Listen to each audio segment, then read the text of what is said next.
So what do you do when your water breaks? First of all, it's not like it is in the movies. You don't need to panic. Sometimes the water breaks and it's a big gush. Other times you'll just have a trickle of fluid. There are some important things to look for when your water breaks. You can use the word taco to help you remember these things. Time. So what time did your water break? What time of the day or night was it? Amount. Was it a big gush or was it a little trickle of fluid? The color. What color was the fluid? Was it clear or slightly blood tinged? Or perhaps it looked like pea soup? If it looked like pea soup, that can be an indication that there's meconium present.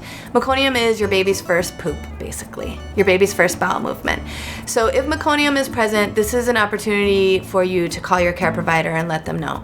It doesn't always mean that your baby is in stress, but it's an important piece of information for your care provider to know. And lastly, the odor. So is there a strong odor or scent to the amniotic fluid? If so, this may also be an indication that meconium is present. More likely than not, you would see the color as pea soup-like, and that would be your main indication that meconium is present. So if your water breaks and your body hasn't started labor yet, there are some things to keep in mind. One, you want to look at the color and the odor and see if meconium is present. If meconium is present, call your care provider and work with your care provider to make a decision about the best time to go into the hospital. The other thing to consider is your GBS status. Have you tested positive or negative for group B strep?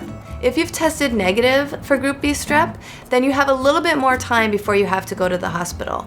If your water has broken and your labor has not started and you are positive for group B strep, you should call your care provider right away and go to the hospital so that you can begin the antibiotic treatment for group B strep. There are many different ways to bring on labor after your water has broken, and natural methods of induction and medical methods of induction as well. Speak to your care provider or your childbirth educator to find out more information about these.